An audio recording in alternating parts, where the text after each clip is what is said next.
بس ثانية واحدة، عايز تاخد 10 مليون حسنة وتيجي يوم القيامة مع المليونيرات؟ مش بس كده، ده انت ممكن تيجي مع المليارديرات كمان. اسمع الفيديو ده. السلام عليكم ورحمة الله وبركاته، يا رب تكونوا بخير. انا عارف انك اتشوقت دلوقتي علشان تاخد مليون حسنة وتيجي يوم القيامة مع المليونيرات او المليارديرات كمان. انا ما قلتش عنوان بس يشدك علشان اقول لك حاجة تانية. فعلا لو عملت اللي احنا هنقوله النهاردة ده هتاخد اكتر من 10 مليون حسنة. اسمع يا سيدي، حبيبك النبي صلى الله عليه وسلم قال لك ايه؟ من قرأ حرفا في كتاب الله فله به حسنة، والحسنة ب10 أمثالها. لا أقول ألف لام ميم حرف، ولكن ألف حرف ولام حرف وميم حرف. رواه الترمذي وصححه الألباني. الحديث ده كنز، أقسم بالله العظيم كنز. هقول لك ليه دلوقتي، ولو تمسك آلة حاسبة في إيدك معايا يبقى كويس جدا علشان قلبك يطمن. الحرف ب10 حسنات، وبما إن عدد أحرف القرآن 321,180 تقريبا،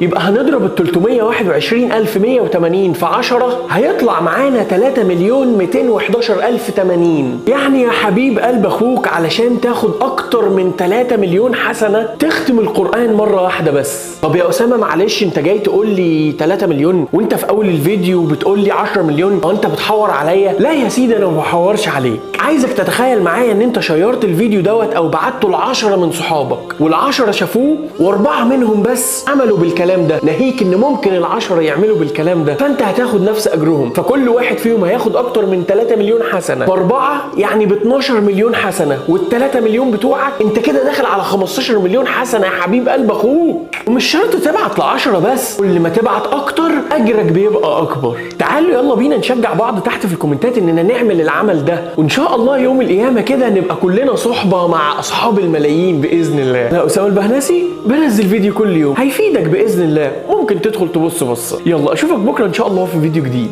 السلام عليكم ورحمة الله وبركاته.